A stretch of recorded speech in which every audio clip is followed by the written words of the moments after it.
Buenas noches. Uy, es grato este día. Este día es bendecido por Dios. Siento que es así.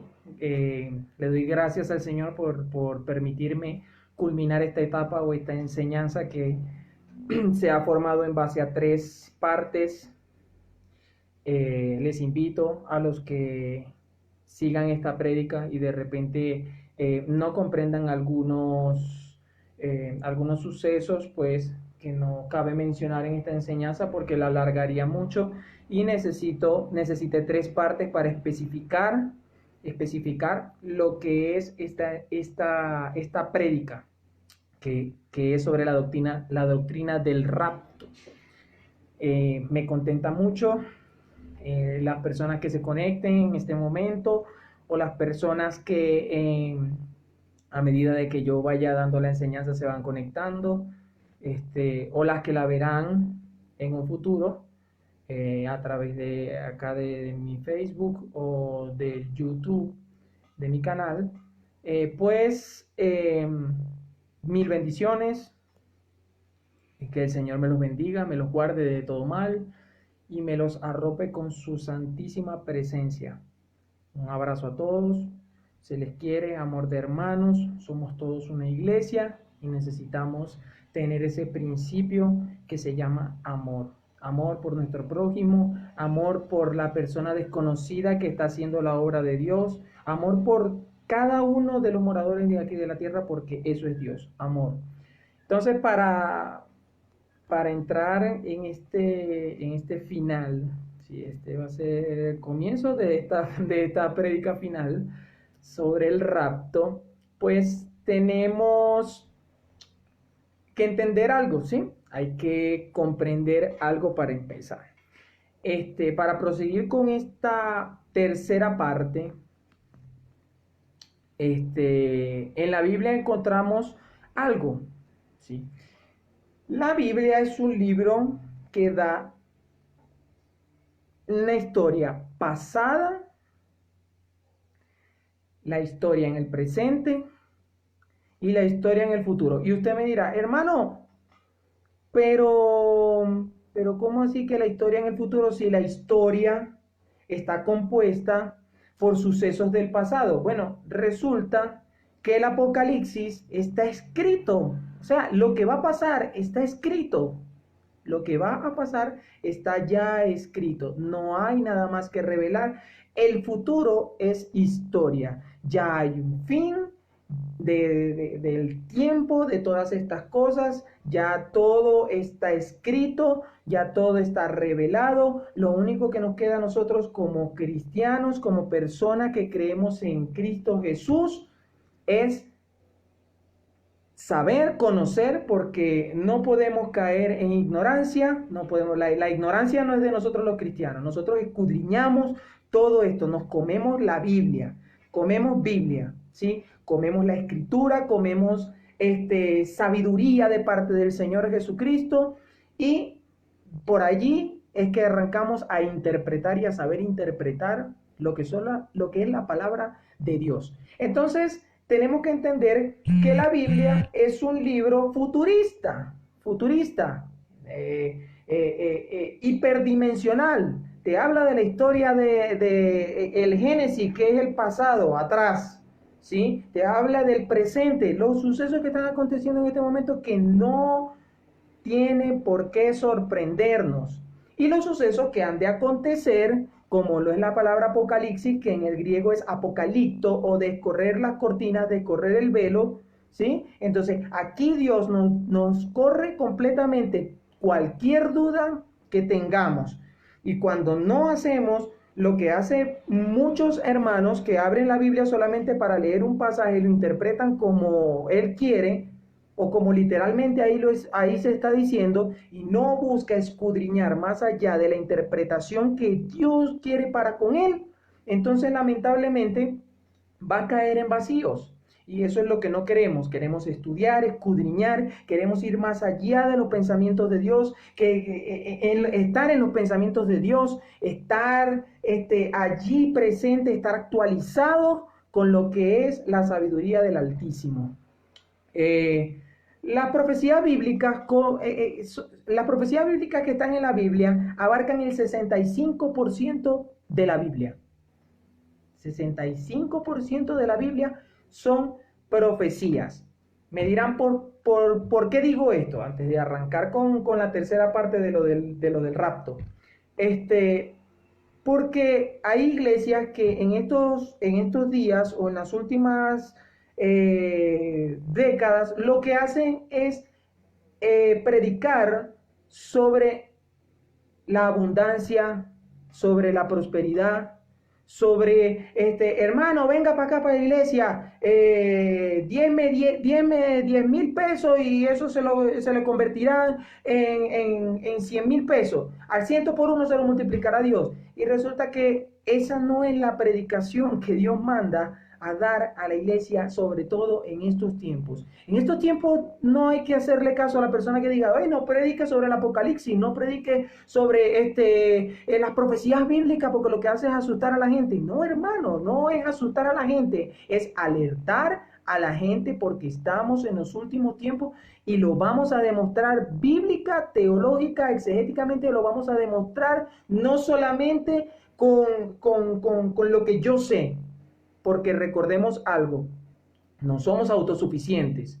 No somos autosuficientes, necesitamos de un Dios, y Dios se manifiesta de diferentes cosas. Y cuando uno estudia la Biblia, tiene que agarrar de por aquí, agarrar de por allá, sacar de por aquí, desechar lo malo, agarrar lo bueno, acatar lo bueno.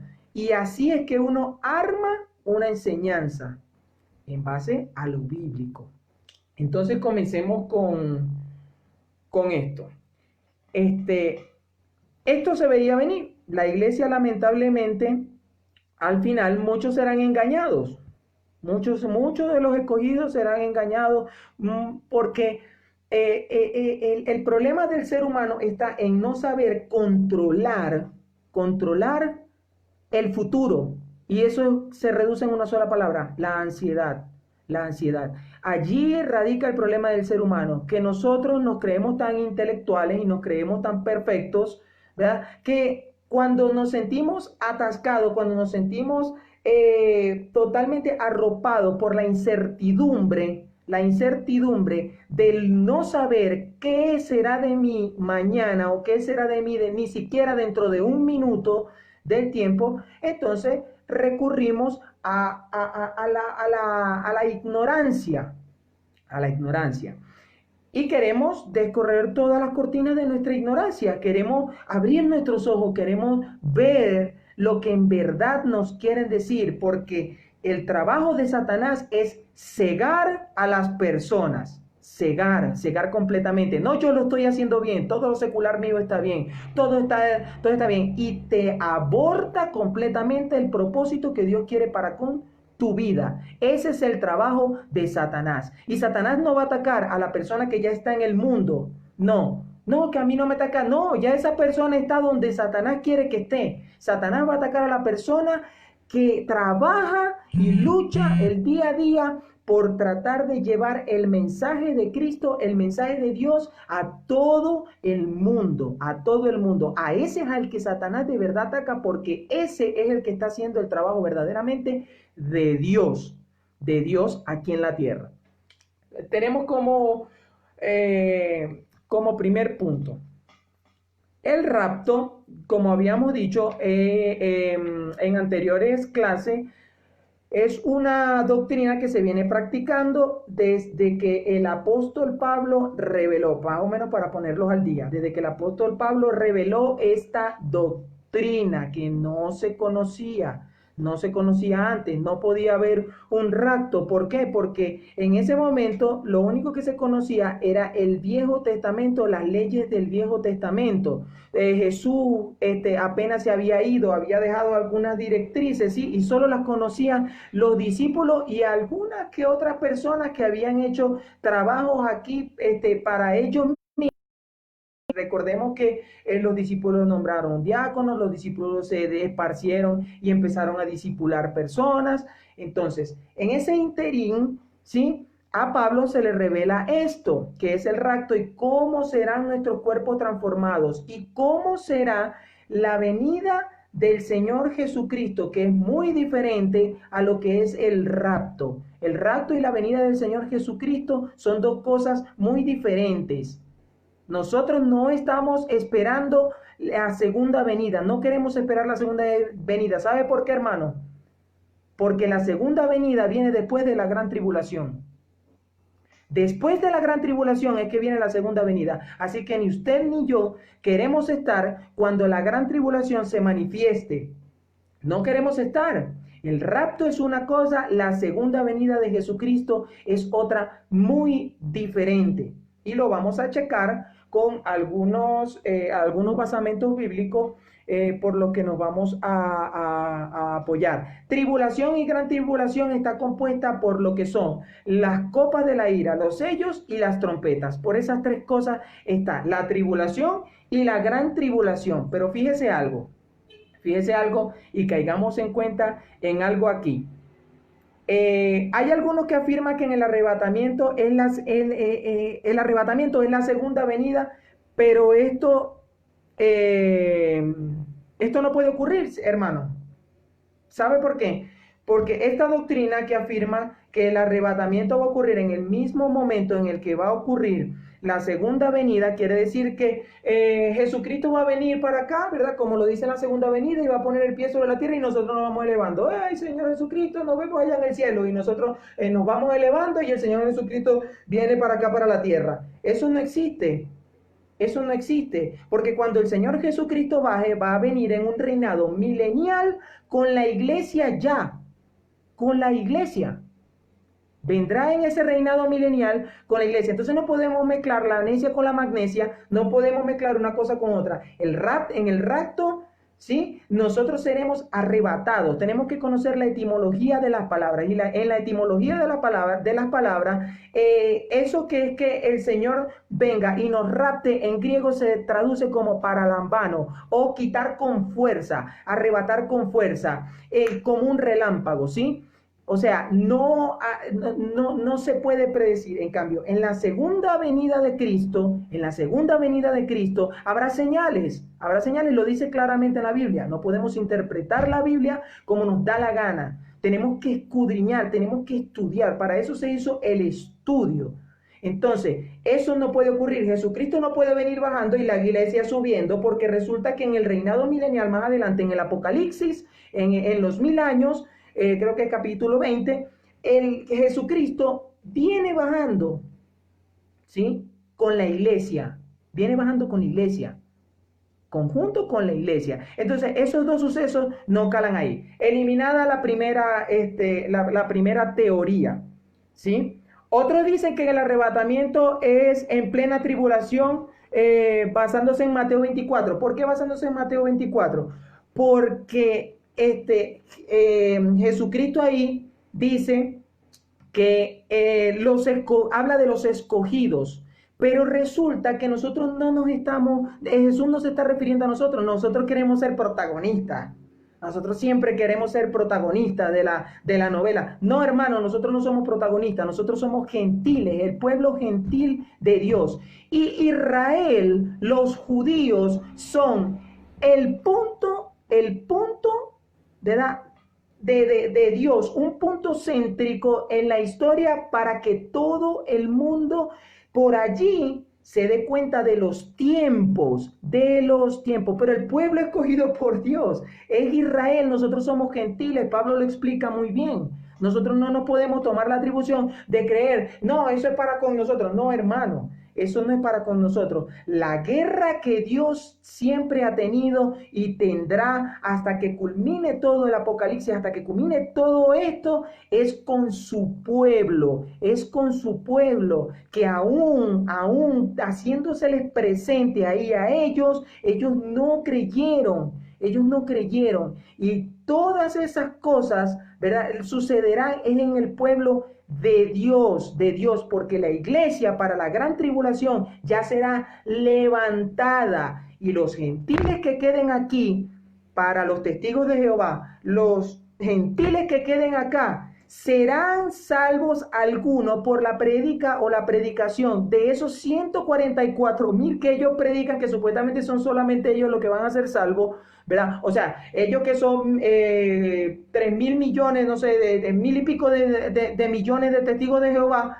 hay, pues ellos no se van a salvar. O algunos de ellos, solamente 144,000 de ellos se van a salvar, según ellos. Y resulta que los 144,000 son judíos, étnicamente judíos. Escuche bien, étnicamente judíos que van a quedar aquí sellados por el Espíritu Santo, lo dice la Biblia en el Apocalipsis, y se van a encargar de predicar en el tiempo de la persecución del anticristo. Del anticristo. Nosotros no tenemos vela en ese entierro. Nosotros ¿sabe por qué somos salvos? ¿Sabe por qué somos salvos nosotros? Porque los judíos rechazaron la salvación. Y Dios dijo, bueno, como ustedes la rechazaron, entonces se lo voy a dar a los gentiles. Y como pueblo en general, porque yo soy un Dios santo, yo soy un Dios perfecto, yo soy un Dios de amor, ¿verdad? El que se arrepienta de ustedes también va a ser salvo, pero junto con los gentiles, que van a tomar parte igual a ustedes. O sea, ustedes no son, no van a ser mis favoritos en ese sentido, pero el pueblo escogido por Dios desde un principio, porque ¿por quién tenemos la Biblia? Si no es por los judíos. ¿Por qué tenemos las fiestas? Si no es por los judíos. Entonces, tenemos todo. Y vino de ese pueblo, vino del pueblo, todo eso vino del pueblo de Israel. Hay sectas que predican otras cosas. Se pueden hablar de algunas iglesias, por ejemplo, la iglesia mormona. Vamos a hablar de los mormones. No iba a hablar de esto, pero vamos a hablar más o menos para que sepan lo que son las sectas. El profeta de los mormones se llamó Joseph Smith, ¿sí? Este hombre tuvo una revelación en la que un ángel que se llama Moroni se le apareció como una tabla dorada, que esa era supuestamente la última revelación. ¿Sí? Esa era supuestamente la última revelación para ellos. Pero qué curioso que esa tabla nada más la vio él. Esa tabla no la vio más nadie. Esa tabla la vio él. Y resulta que la Biblia Dios no es exclusivista. La palabra de Dios y las cosas de Dios son universales. Es para todo el mundo. No es porque tú eres santo, porque tú eres escogido, o porque tú eres esto, o porque tú eres el otro. No, Señor. No es exclusivista. La Biblia es un libro universal y las cosas de Dios son universales. Y resulta que, para completar todo esto, ¿verdad? Moroni en el satanismo es uno de los nombres de Satanás. Y en japonés, Moroni significa, Moroni significa puerta, puerta al infierno. Significa puerta al infierno, hermano. Sabía que era algo así, pero necesito decir las palabras exactas porque no sé qué persona puede, después de esta prédica, puede ir a buscar los significados. Y yo tengo que ser concreto en lo que estoy diciendo. No puedo decir aquí pistoladas ni disparates. Entonces, vamos con la tercera parte, que es el arrebatamiento, señores. Y nos vamos a ir a Juan capítulo 14. Capítulo 14, verso 2. Y vamos a desglosar ese versículo, ese capítulo, ese versículo. Juan capítulo 14, verso 2. Él en este momento está preparando morada y lo necesario para la estadía de nosotros junto con Él. Aquí en este capítulo, ¿verdad? En este versículo Jesús le está diciendo que iba al cielo a preparar morada. ¿Morada para quién? ¿Morada para quién, hermano? Porque también hay algunas sectas que dicen, como los testigos de Jehová, que la muerte es el lugar de la sepultura solamente y ahí quedó todo, ahí terminó todo, no hay nada. Y resulta que muerte en el hebreo, nos vamos a su etimología, y significa tártaro. ¿Sí? Entonces, ¿qué significa tártano? Tártano significa separación. O sea, algo se separa de nosotros. Por eso es que Jesús en todos sus evangelios no le llama a los que están, a los que fallecen, no les dice muertos, les dice dormidos, duerme. A la hija de Jairo, no, ella duerme. A Lázaro, no, está durmiendo. No está muerto, hermano. No está muerto porque la verdadera muerte la experimenta el que va al infierno. El que pierde su alma en el infierno. Vamos a estar tratando todos estos temas porque alma, espíritu, todo eso tiene una clave en todo esto que voy a hablar. En el verso 3 dice, y si me fuere y os prepararé lugar, vendré otra vez y os tomaré a mí mismo. ¿Sabe lo que en griego lo que significa os tomaré a mí mismo? Paralambano, que significa tomar súbitamente o tomar con fuerza, que es el sinónimo de harpazo, que es quitar con fuerza. O sea, quitar con fuerza. No nos podemos dejar engañar por la persona que predica la palabra solamente en su contexto y en español. Tenemos que entender las palabras en su etimología porque no fueron españoles los que escribieron la Biblia. Los que escribieron la Biblia la escribieron en hebreo, en arameo, y el Nuevo Testamento lo escribieron en griego. Y entonces las traducciones en español pueden ser muchas porque ese tipo de idiomas, una sola palabra significa muchas cosas, dependiendo del contexto en el que se utilice. Entonces tenemos que ser sabios al momento de escudriñar las escrituras. Pasamos a otro punto, ¿sí? Y termina con, a donde yo estoy, vosotros también estéis. Ese verso termina así, a donde yo estoy, vosotros también estéis. ¿Dónde? ¿Dónde, hermano? Zacarías capítulo 14, verso 2. Cuando dice que la mitad de la ciudad irá en cautiverio, pero el resto del pueblo no será cortado de la ciudad. Y vámonos a Zacarías capítulo 14, verso 2. Zacarías está antes de Malaquías. Y dice así, porque yo reuniré a todas las naciones para combatir contra Jerusalén, y la ciudad será tomada, y serán saqueadas las casas y violadas las mujeres, y la mitad de la ciudad irá en cautiverio, mas el resto del pueblo no será cortado de la ciudad. Después saldrá, el verso 3 dice, después saldrá Jehová y peleará con aquellas naciones como peleó en el día de la batalla. El 4, y se afirmarán sus pies en aquel día sobre el monte de los olivos. Aquí está hablando de la segunda venida, ¿sí? Y se afirmarán sus pies en aquel día sobre el monte de los olivos. Literalmente está hablando de la tierra, literalmente está hablando sobre el monte y especifica dónde está ese monte, que está enfrente de Jerusalén, de Jerusalén al oriente. Y el monte de los olivos se partirá en medio hacia el oriente y hacia el occidente, haciendo un valle muy grande. Aquí vamos a estar indagando rapto, segunda venida. Son dos cosas distintas. Vuelvo y repito, usted, hermano, no quiere estar en la segunda venida porque va a pasar los 7 años de la gran tribulación referente a las 70 semanas de la profecía de Daniel. Porque hay otra cosa que tenemos que estudiar, no solamente un libro. El que estudia Apocalipsis sin haberse leído Daniel en el Viejo Testamento está perdiendo su tiempo porque esos dos libros son como marido con esposa. O sea, esos dos libros son inseparables, inseparables. Esos dos libros hay que llevarlos de la mano y estudiarlos de la mano porque son lo mismo en dos tiempos diferentes. Entonces, tenemos acá... cuando dice que la mitad de la ciudad irá en cautiverio, ¿sí?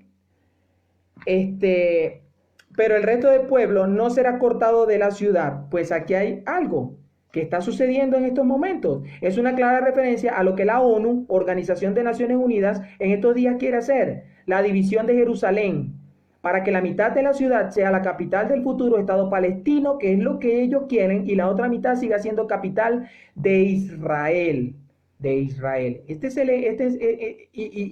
de aquí surge un engaño garrafal. Es una clara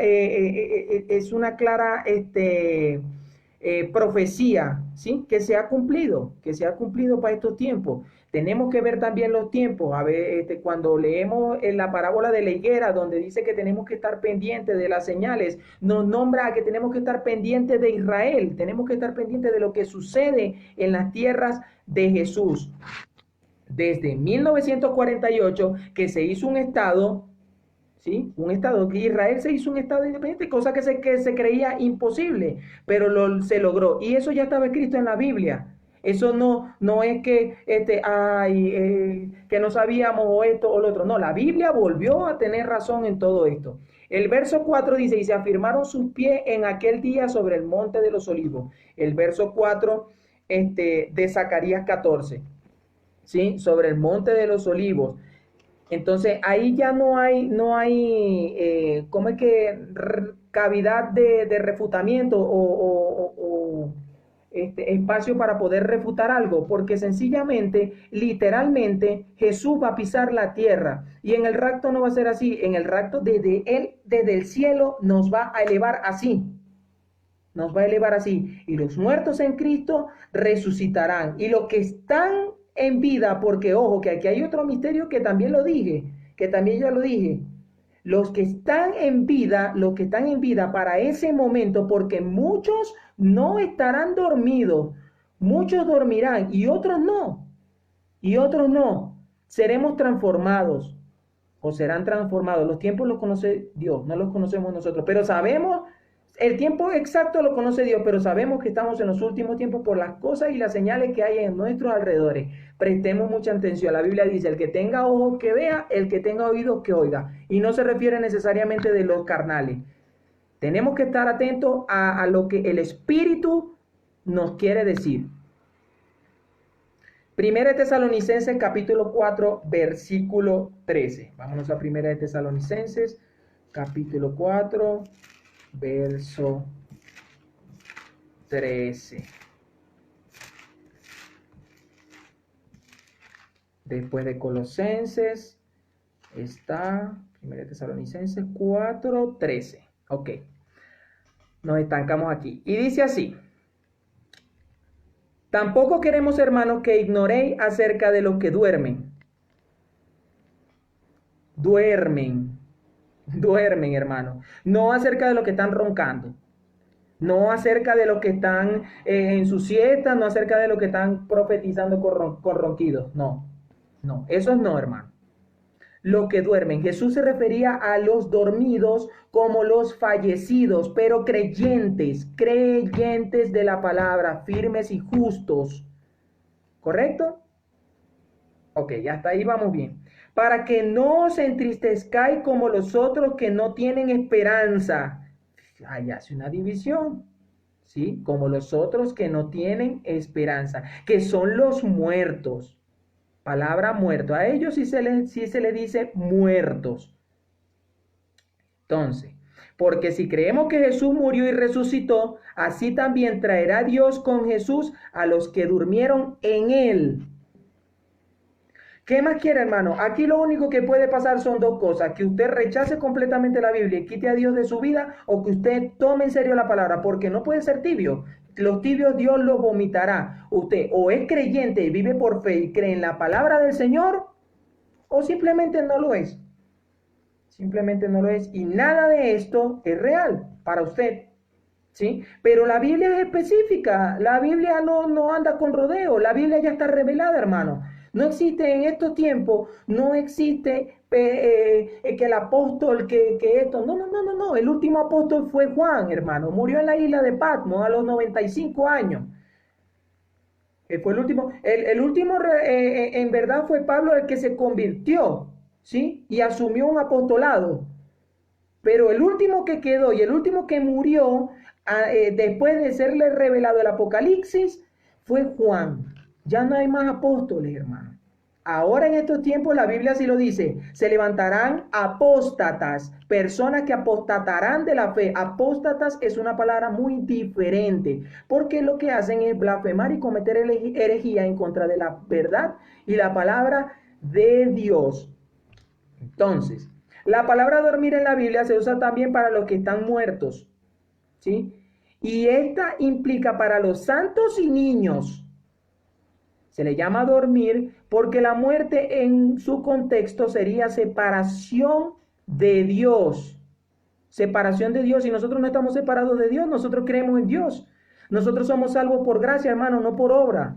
Nosotros no somos ningunos santos. Nosotros no somos ningunos santos, somos pecadores. Pero somos pecadores arrepentidos. Porque tenemos que arrepentirnos de nuestro pecado. Hermano, no es el pecado, no son los pecados que usted tiene por naturaleza. Es el pecado que a usted le agrada hacer. Ese es el pecado. Hay dos tipos de personas. Las que nacen una vez y fallecen dos. Y los que nacen dos veces y fallecen uno. Fíjense que aquí hay algo.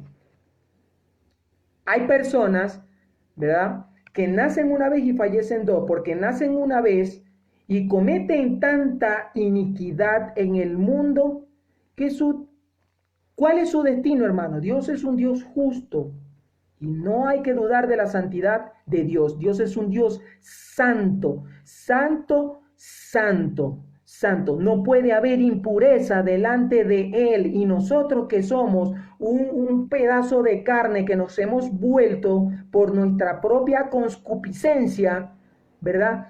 Nosotros no podemos pretender que Dios nos acepte como una piltrafa humana. Nosotros necesitamos buscar la santidad. Ojo, no somos santos ni vamos a ser santos, hermano, pero tenemos que buscarla a través de Él. Tenemos que reconocer que Él es el único que puede cambiar nuestras vidas. Hay muchos predicando por ahí algo muy bueno, hay otros predicando algo muy malo. El 90%, 90 y pico por ciento de las iglesias están encochinadas, cochinas, iglesias totalmente absurdas, que lo que predican es el puro satanismo, hermano, que quieren llenarse los bolsillos a costillas de la persona pobre, cuando el verdadero pastor, el verdadero líder es el que aporta, el que proporciona. Eso es igual el que tiene una empresa. El que tiene una empresa no va a esperar que el obrero le invierta en la empresa. El de la empresa tiene que invertir él. Eso es por lógica. Eso es por lógica. Entonces, quieren transgiversar las cosas con la cuestión de que hay que diezmar. Sí, hermano, hay que diezmar. Obviamente hay que diezmar, hay que ofrendar, pero no hay que dejarse chorear. No hay que dejarse estafar. No hay que dejarse estafar. El error de la persona que pasa por esto es que después de que es estafado, entonces blasfema en contra de la iglesia en general, y resulta que la iglesia no fue la que lo estafó, él mismo se dejó estafar. Entonces no caigamos en vacío, hermano. Y le hablo de esto porque hay mucho desconocimiento con referente a los temas. Que hay que diezmar, claro que hay que diezmar. Hay que honrar a nuestros pastores, hay que honrar a nuestros líderes, pero en la medida que nosotros podamos. Y si no tenemos, la mejor ofrenda que tenemos para dar es la disposición del corazón, porque usted puede ser muy millonario, hermano, y puede donar millones en la iglesia, millones para levantar una iglesia de 40 millones de dólares. Pero si su corazón es una piltrafa, pero si su corazón no sirve para nada, pero si sus pensamientos están en la pornografía, en el adulterio, en la fornicación, en todo eso, y le gusta hacerlo, entonces, ¿qué está haciendo, hermano? ¿Qué está haciendo? ¿Qué está ministrando? Apocalipsis 20, 12. Nos vamos a Apocalipsis 20, 12. Vamos a ver Apocalipsis ahí. Vamos a entrar en ese libro. 20, 12. Juicio ante el gran trono blanco. Porque aquí vamos a ver otra clave. Y vi a los muertos. Ahí sí dijo muertos, ¿no? Ahí sí dijo muertos. Después de que pasó toda la gran tribulación, porque estoy hablando del capítulo 20, solamente faltan 2 capítulos para terminar el Apocalipsis. Allí se habla de los muertos, delante de él, cual huyeron la tierra y el cielo, ¿sí? Ese es el capítulo 12, perdón. Y vi a los muertos, grandes y pequeños, de pie ante Dios, y los libros fueron abiertos, y otro libro fue abierto, el cual es el libro de la vida, y fueron juzgados los muertos por las cosas que estaban escritas en los libros según sus obras. Allí se habló de los muertos. ¿Por qué? Porque ya Dios, ¿verdad? Acabó con todo lo que es la tierra, hermano. Ya ahí eso pasa después de los 1000 años, ¿sí? Que es el juicio ante el gran trono blanco. Se levantarán los muertos. Dice que será levantado, el Hades entregará sus muertos. Sí, el centro de la tierra entregará sus muertos. El centro de la tierra, ¿por qué digo el centro de la tierra? Porque ya lo expusimos. El Hades es el Sheol. Sheol, que significa lugar de la sepultura o centro de la tierra o seno de Abraham, como usted lo quiera llamar. ¿Sabe por qué le dicen así? Porque resulta que antes de la cruz, cuando Cristo vino antes de la cruz, expuso esto, que había un centro de la tierra y que las almas, que la persona que fallecía, el alma iba al lugar de la sepultura, y el lugar de la sepultura estaba dividido por dos aspectos diferentes, estaba dividido por dos situaciones diferentes, que era el seno de Abraham y era el infierno o lugar de tormento traducido, ¿sí? El seno de Abraham era el segundo paraíso, perdón, porque vamos a ver también en este contexto que hay tres paraísos, Eh, hay una pregunta. Todos los mandamientos de Moisés descansan sobre la ley de Abraham, y quiero ser muy claro aquí, ¿sí? Descansan sobre la ley de Abraham. Es por ello que el evangélico no guarda el sábado, porque para él no aplica la ley de la circuncisión. El sábado es un descanso para los judíos. Aquí vuelvo a reiterar, el pueblo escogido por Dios son los judíos, el pueblo de Israel. ¿Sí? A veces hay sectas que dicen, uy, ¿por qué los evangélicos no guardan el sabbat? Que hay que guardar el sabbat. Hermano, si usted quiere cumplir las leyes de Moisés, tiene que comenzar por cumplir la ley de Abraham, que es la circuncisión. ¿Qué es la circuncisión? Nosotros los gentiles somos salvos por gracia, no por obras. No por obras. Por eso Pablo después en Romanos dice que si quiere guardar el sábado, guárdelo. Si no quiere guardar el sábado, no lo guarde, hermano. Por eso lo dice. Porque resulta que los gentiles que somos nosotros, ¿verdad? Si vamos a hacer algo con referente al pueblo escogido de Dios, lo tenemos que hacer completo. O sea que guardar el sabbat implica, por lo que se ha estudiado, implica no encender ni la hornilla de la cocina, hermano. Porque usted no puede hacer nada más que adorar a Dios. Y hay muchos judíos que quieren practicar lo de la ley del sabbat, y lo que hacen es infringir todas las leyes que competen a lo que es tomar el sabbat como día de descanso. Entonces, hay otra cosita que quiero aclarar para refutar ideas, ¿sí? Hay que establecer una base. Jesús dijo, hagamos al hombre a nuestra imagen y semejanza, ¿correcto? Eso está en el Génesis. Hagamos al hombre a nuestra imagen y semejanza. Entonces tenemos 7 características. Nosotros pensamos, ¿sí? ¿Usted cree que Dios no piensa? Nosotros creamos. Dios crea. Solamente que nosotros somos creativos. Él es creador. Porque Él crea de la nada. Nosotros creamos de lo ya creado. Nosotros somos creativos, más no creadores, porque nosotros no creamos de la nada. Nosotros necesitamos una materia prima para poder trabajar sobre ella. Nosotros nos expresamos, ¿sí? Nos expresamos. Dios se expresa. Nosotros sentimos, Dios siente. ¿Usted cree que Dios no sintió cuando tuvo que enviar a su hijo a morir por nosotros? Eso es como que usted ponga a su hijo en plato servido para que otros se lo devoren, se lo coman por expiación de alguien, y esa persona le pague mal a usted. Imagínese cómo se irá a sentir usted. Pero no, Dios es un Dios misericordioso y un Dios de amor. Que aún lo malo que nos pasa y nos sucede en nuestra vida es por misericordia. Que eso es otra clase, eso es otra enseñanza. No nos salgamos de allí porque el tema es más o menos largo. Dios decide, nosotros también decidimos, nosotros tenemos libre albedrío. Dios gobierna, nosotros también gobernamos. Gobernamos en nuestra casa, gobernamos si tenemos alguna empresa, si somos líderes, como por ejemplo pastores o como evangelistas o como presidentes, gobernantes, todo. El ser humano también gobierna. Pero hay una cosita que es la séptima. Dios es eterno. Ok, aquí va, para las sectas que no creen en la eternidad, ¿sí? Nosotros no somos eternos, solo Dios.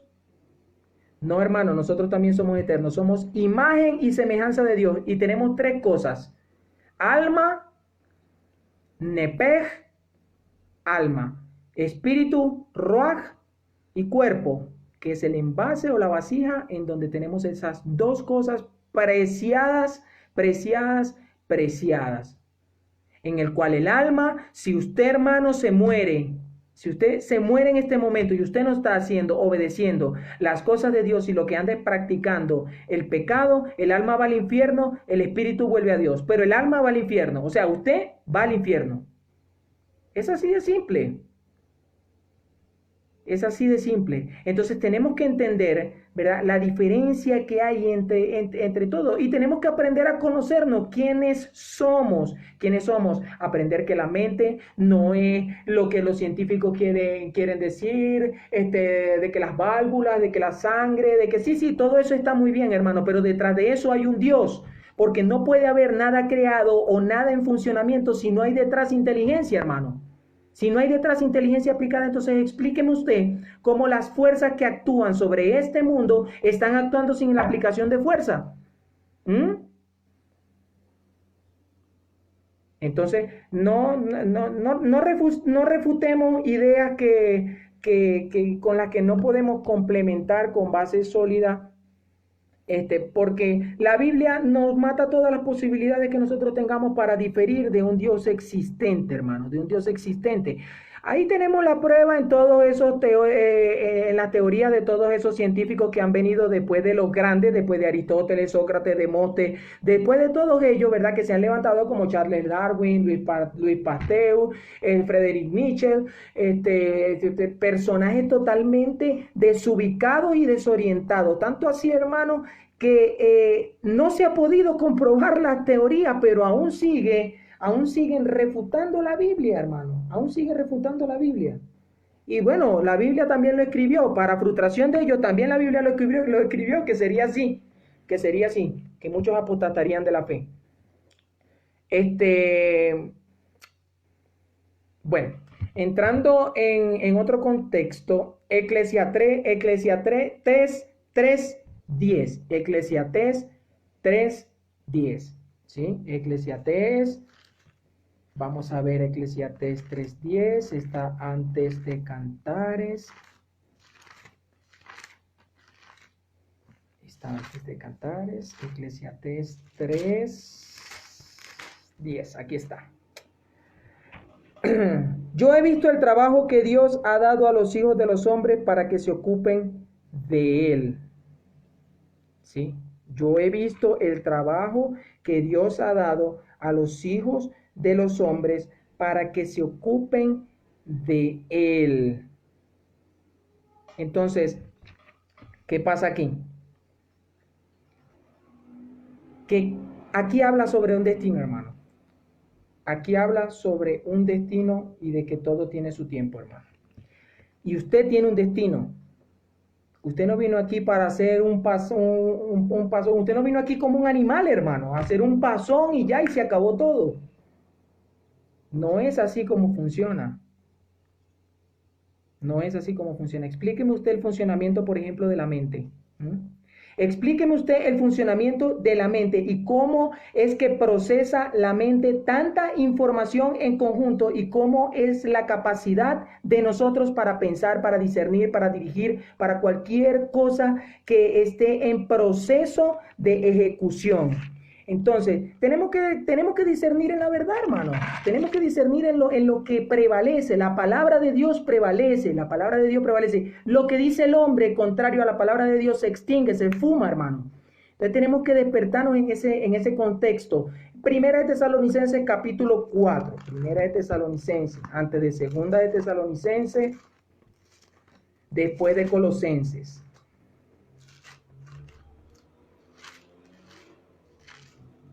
Primera de Tesalonicenses, capítulo 4. Entonces, el verso 15 nos dice así, estamos hablando de la venida del Señor. Por lo cual os decimos esto en palabra del Señor, que nosotros que vivimos, que habremos quedado hasta la venida del Señor, no precederemos a los que durmieron. ¿Ah? Allá hay otra clave. Allá hay otra clave de lo que va a suceder en el rapto, hermano.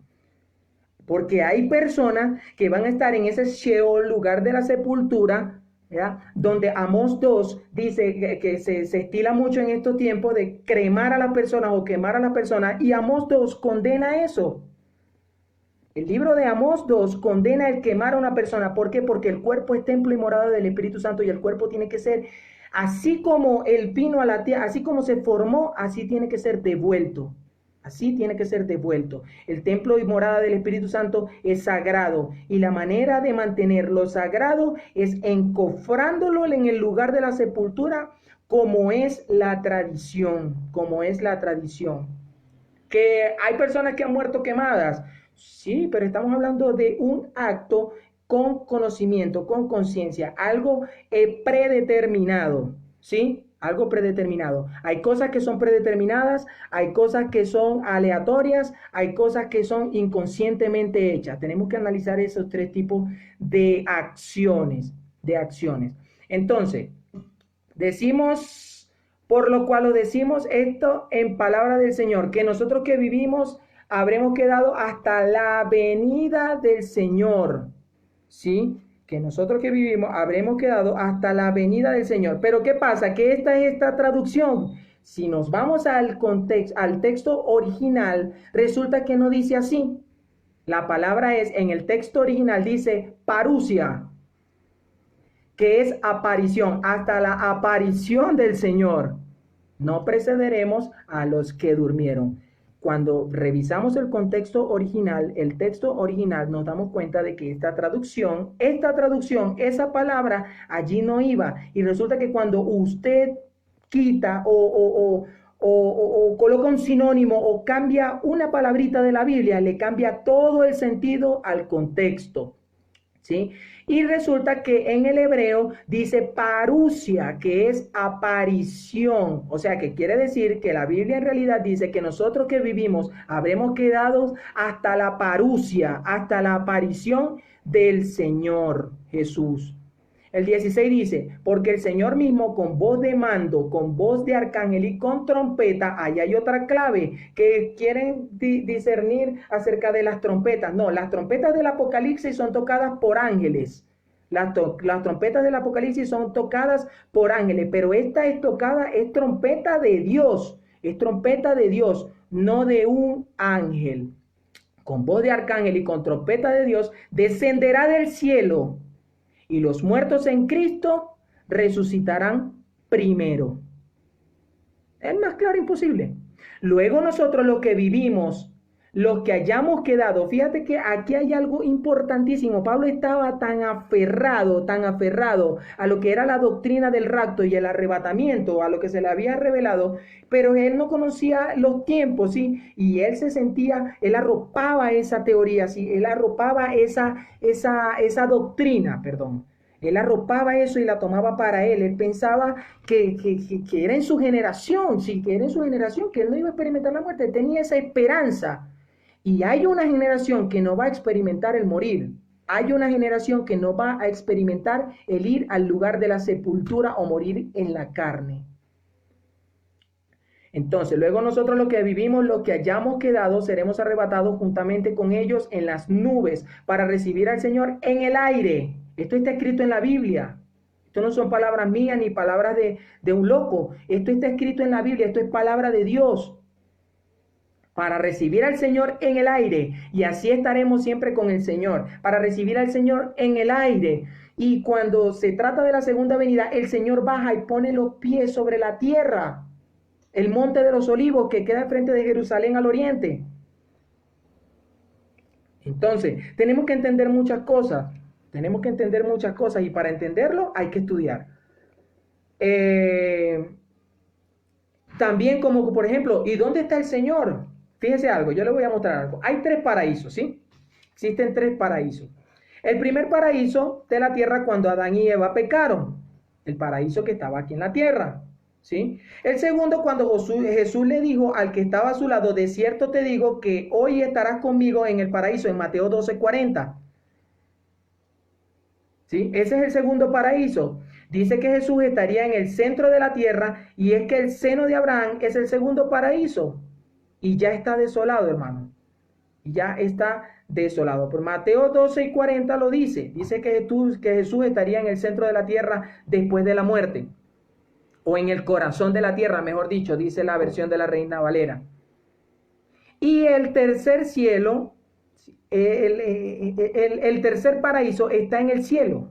Está en el cielo directamente con nuestro Padre Celestial. Con nuestro Padre Celestial. Existen tres cielos. El cielo que usted le muestra a la novia o al novio, mira el cielo y sus estrellas, ese cielo que nos permite ver Dios. Luego está el cielo más allá, que es el cielo de las galaxias, ¿sí? Y luego está el cielo, encima de eso está el cielo donde está nuestro Padre Celestial. Lucas 21:36, para cerrar con todo esto. Porque aquí está la clave, y la clave de todo esto que venimos estudiando todos estos días está aquí en Lucas 21:36, Apocalipsis 10 y Apocalipsis 3:10 y 4:1. Ahí está la clave central de todo este tema. Lucas 21:36. Nos vamos hasta Lucas 21:36. Lucas está después de Marcos, antes de Juan, en los evangelios. 21:36. Y nos dice, velad pues, mira lo que dice el Señor Jesucristo, velad pues, como un consejo ahí para que la tomen. Velad pues, en todo tiempo orando, que seáis tenidos por dignos de escapar de todas estas cosas que vendrán. Que seáis tomados por dignos de escapar de todas estas cosas que vendrán. ¿Está escuchando? ¿Está escuchando? Escapar de todas estas cosas que vendrán. Podemos discernirlo como la ira venidera, como la gran tribulación. ¿Sí? Porque nosotros estamos en tribulación, tilipsis en griego, tribulación. Nosotros estamos en constante tribulación. Usted, Señor, está en tribulación en su trabajo, está en tribulación en su casa. ¿Por qué? Porque tribulación es nada más la definición de las presiones que le ejercen a usted sobre su vida. Eso es tilipsis, eso es tribulación. Pero es que la Biblia no habla de eso en ese momento. Habla de la gran tribulación. Gran tribulación. Son dos cosas muy diferentes. Y dice así, velad pues en todo tiempo orando para que seáis tenidos por dignos de escapar de todas estas cosas que vendrán y de estar en pie delante del Hijo del Hombre. Escapar, hermano. Escapar de todas estas cosas que vendrán. En la gran tribulación, nadie podrá escapar de las cosas que estarán sucediendo. Nadie. La misma Biblia lo dice. Vámonos a Apocalipsis 3, versículo 10. Vámonos a Apocalipsis 3, versículo 10. Dice así. Por cuanto has guardado la palabra de mi paciencia, y tomemos en cuenta que esto es una carta que le envía, una de las cartas que envía, de las 7 cartas que envía a las 7 iglesias de diferentes índole, que las 7 iglesias representan los 7 tipos de personas que hay en una congregación, ¿sí? Aquí se lo está enviando a la iglesia de Filadelfia. Entonces, dice así, por cuanto has guardado la palabra de mi paciencia, yo también te guardaré de la hora de la prueba que ha de venir sobre el mundo entero para probar a los que moran sobre la tierra. Probar, hermano. Probar, la traducción de probar es hacer sufrir. Esa es la traducción de la palabra probar. Hacer sufrir. La palabra te guardaré. ¿Sí? Te guardaré. Que lo dice aquí, de mi paciencia, yo también te guardaré. La palabra de guardaré viene del griego terexeo ek yorax, que significa te sacaré antes de la hora de la prueba. ¿Más pruebas, hermano? Bueno, se las tengo más adelante. 11 veces nombra la Biblia desde el capítulo 6 del Apocalipsis, que comienza todas las copas de la ira, los sellos, los 4 jinetes, las trompetas, todas esas cosas. Desde el capítulo 6 hasta el capítulo 18 habla sobre los moradores de la tierra. se dirige a las personas como los moradores de la tierra. Hermano, no se dirige como los escogidos, no se dirige como el pueblo de Israel, no se dirige habla sobre los moradores de la tierra, moradores de la tierra, no habla de la iglesia. La iglesia no va a estar, solo van a estar porque lo especifica, los 144,000 santos que se van a quedar aquí étnicamente judíos predicando la palabra en el tiempo de la persecución del anticristo. Esos son los 144,000 que se van a quedar aquí del pueblo de Israel. En el capítulo 4, verso 1, dice lo siguiente, para terminar con esta enseñanza y cerrar lo que es la parte del rapto. Después de esto miré, y he aquí una puerta abierta en el cielo. Y la primera voz que oí como de trompeta, hablando conmigo, dijo, sube acá, y yo te mostraré las cosas que sucederán después de esto. Y lo dice después de que manda las cartas a las iglesias. La última iglesia es la Odisea, la cual es la iglesia de la abominación, a la cual Dios vomitará. Entiéndase bien, la iglesia es la personalidad de un ser humano. A eso se refiere las cartas a las 7 iglesias. No es que literalmente fueron iglesias, representan las personalidades que hay dentro de la iglesia. Y esa última es la Odisea, y la que estamos viendo, los que predican prosperidad, prosperidad, sí, bendición, y que sobreabunde la bendición y riquezas terrenales. Hermano, cuando a Jesús le ofrecieron el reino aquí en la tierra, él se negó y dijo, mi reino no pertenece a esta tierra, mi reino pertenece allá arriba con mi Padre. Y si nosotros nos consideramos hijos de Dios, ¿verdad? Entonces, ¿cómo queremos tesoros terrenales aquí, hermano? Dios reparte. Dios, escúcheme bien, Dios reparte, así como el Espíritu Santo reparte en los dones espirituales y en los ministerios, como Él crea conveniente, ¿verdad? Dependiendo de la obra que tenga el Señor para contigo y con los demás, así igualito Dios reparte las riquezas de la tierra convenientemente para Él, para su obra. Porque usted, hermano, que vive en una situación pobre, de clase baja, de clase media baja, hermano, le digo algo, pregúntese a usted mismo, ¿quién sería usted si tuviera un poquito más? Nosotros por naturaleza somos ambiciosos. Somos ambiciosos. ¿Qué estaría capaz usted de hacer para tener una riqueza, o después de tener la riqueza, que Dios por misericordia lo tiene donde está y todavía lo sustenta a la medida y no le da más de lo que usted necesita? Entonces entendamos que Dios es un Dios perfecto. Él piensa más allá de lo que nosotros podamos pensar. Nosotros somos unos seres ineptos totalmente. ¿Por qué? Porque esto no lo creamos nosotros. Esto yo no lo creé. Yo estoy hablando lo que ya se reveló. Lo que ya se reveló. Yo no soy ningún ser súper espiritual, ni soy ningún ser, no. Yo soy tan pecador como cualquier persona aquí en la tierra. Solo que con la diferencia de que yo sé a quién debo de temer. Y gracias a Él lo descubrí antes de que todas estas cosas sucedieran.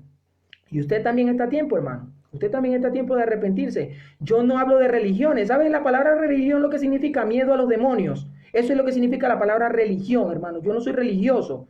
Y ni quiero que usted sea un religioso. Lo que se quiere aquí con todo esto es que nosotros entendamos la santidad de nuestro Señor Jesucristo y que nos pongamos a ser personas.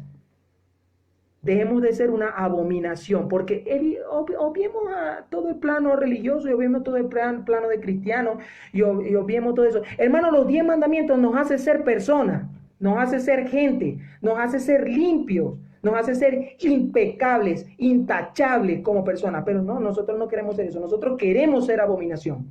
Y por eso persistimos en la necedad de estar pecando día a día como nos da la gana. De estar pecando como nos da la gana. Tenemos claro lo del rapto. No hay otra cosa que pensar. Sabemos cómo serán nuestros cuerpos transformados. Tendremos la misma gloria, tendremos el mismo cuerpo glorificado que tuvo el Señor Jesucristo cuando se transfiguró y cuando ascendió, cuando resucitó y ascendió. Sabemos con todo esto, le invito a escuchar las otras enseñanzas para que se dé cuenta de las maravillas que nos tiene el Señor Jesucristo preparado. Podremos materializarnos. Conozco personas, amigos míos, por allá, Rixio, mi padre, personas que nos están viendo en este momento, que son capaces de materializar, ¿sí? De materializar algo partiendo de un punto con una materia prima determinada, ¿sí? Pero nos podremos desmaterializar y materializar a nuestro gusto, hermano.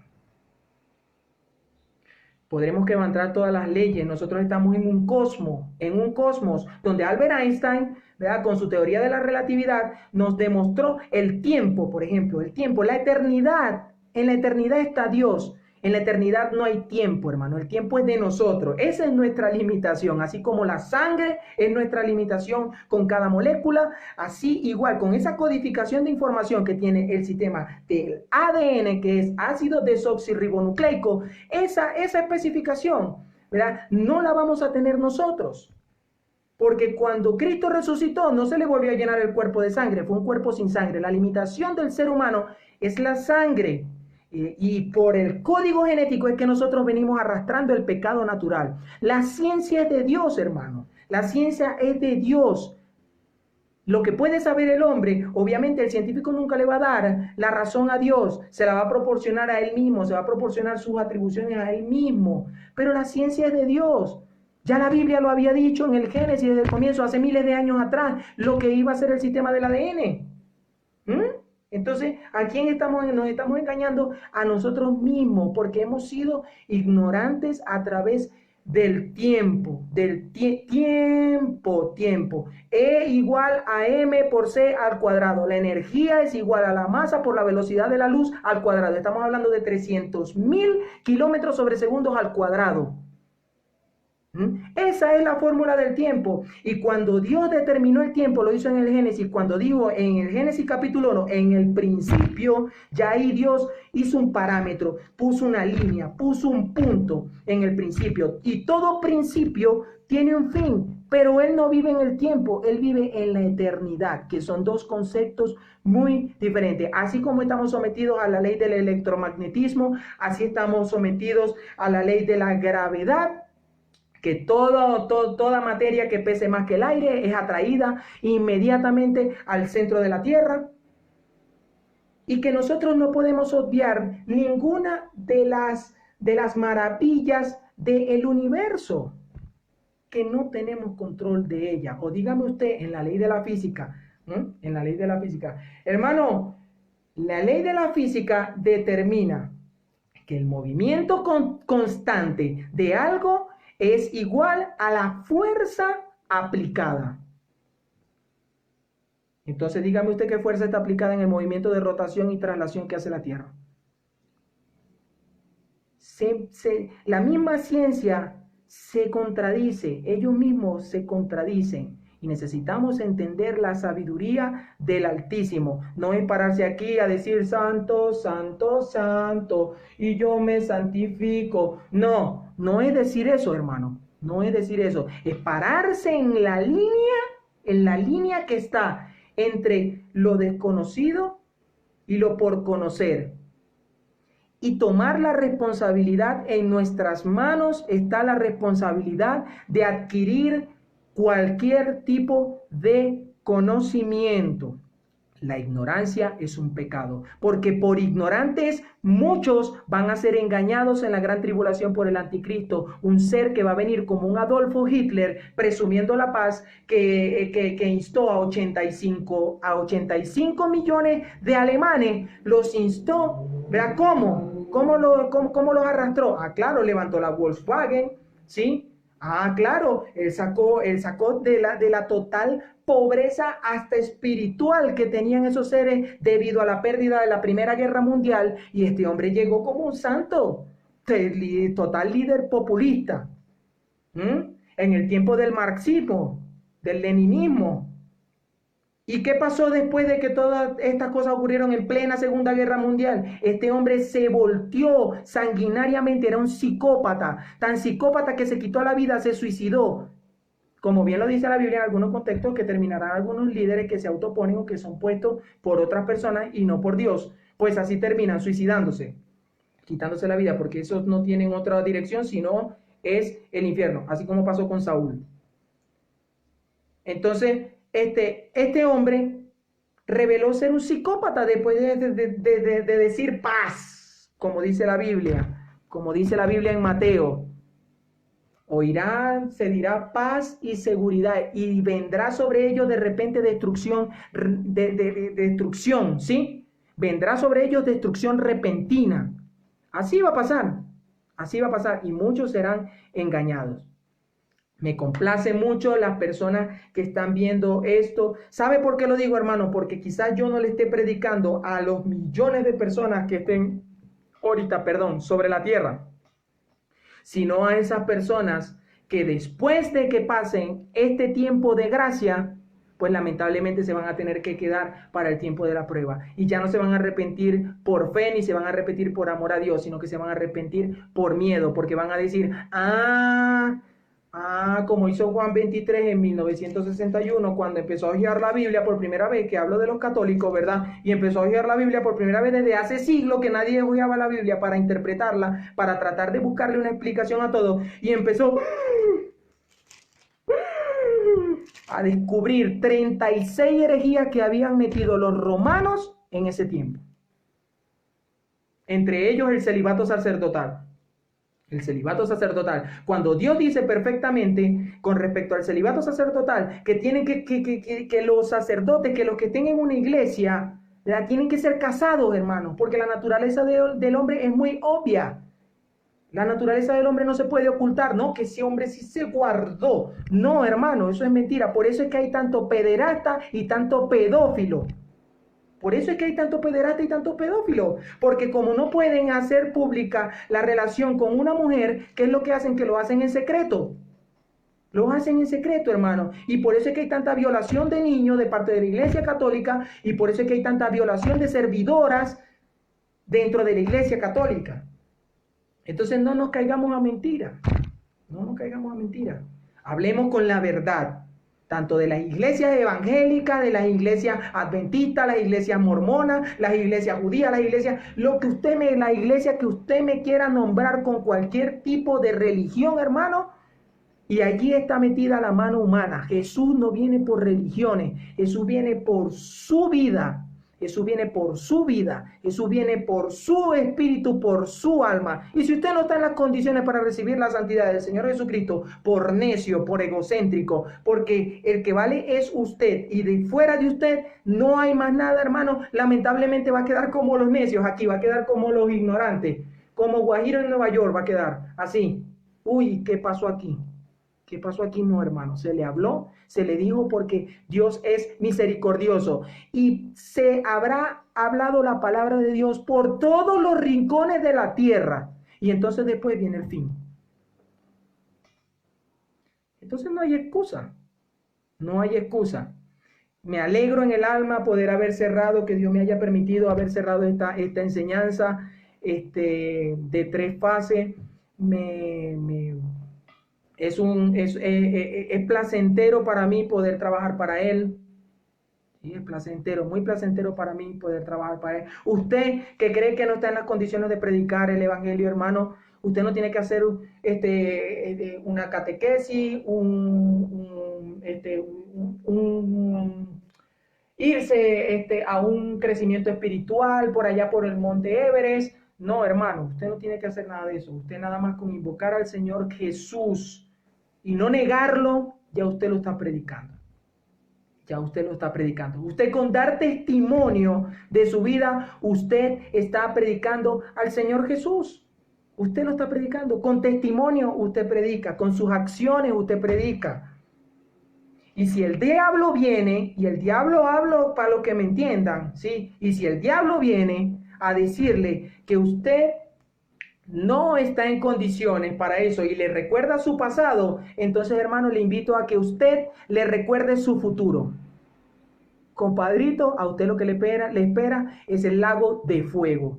Y fuera de aquí, que yo voy a hacer el trabajo que Dios me mandó a hacer en la tierra. Y así se comienzan los ministerios, así se comienza todo, por lo bajito, así como usted está en la empresa, no es muy diferente a una obra, a una empresa. Usted comienza por lo humilde, por lo bajito, usted en lo humilde, ahí en lo silencioso, en lo escondidito, usted fue fiel, hermano, y lo que le espera a usted es la exaltación que le dará Dios en los postreros días. Muchísimas gracias por estar aquí a todos, amigos, familia, los bendigo, que el Señor los bendiga, hermano, que el Señor los guarde, hermano, pero que se haga su voluntad, que se haga su voluntad, que es perfecta y magnífica ante cualquier cosa. Muchas gracias, hermano, nos quedamos en la presencia del Señor Jesucristo. Vamos a orar en este momento, vamos a orar, levantar una oración sencilla y corta. Gracias, Señor Jesucristo, gracias, Padre, por la sabiduría y el entendimiento que nos das para entender tu palabra. Gracias, Señor, por cada hermano, cada persona habitada en esta tierra, Señor. Gracias, Señor, por cada alma, por cada espíritu que mora en esta tierra. Gracias, Padre, por la familia de cada uno de mis hermanos, Señor. Gracias, Señor, por ello. Que se haga tu voluntad en el cielo, que se haga tu voluntad aquí en la tierra. Gracias por esta palabra, Señor. Te esperamos con gozo y regocijo, Padre. Te esperamos en los postreros días, Señor, cuando tú quieras venir, Padre. Nos preparamos diariamente para recibirte, Señor, para recibirte, Padre, y irnos contigo a tu gloria en la eternidad. Gracias, Señor, por todo lo que nos das sin merecernos. Gracias por toda tu misericordia para con tu pueblo, Señor. En el nombre de Jesucristo, tu Hijo amado, nos quedamos en su presencia, Señor. Nos quedamos en su presencia en este momento. Amén y amén. Hermano, que el Señor me lo bendiga y nos vemos el lunes en la próxima transmisión, si Dios lo permite, que estaremos indagando sobre un nuevo tema de los ángeles caídos. Los ángeles caídos, así se titula el tema. Vamos a ir consecuentemente con la enseñanza y les iré informando cualquier cosa. Dios los bendiga.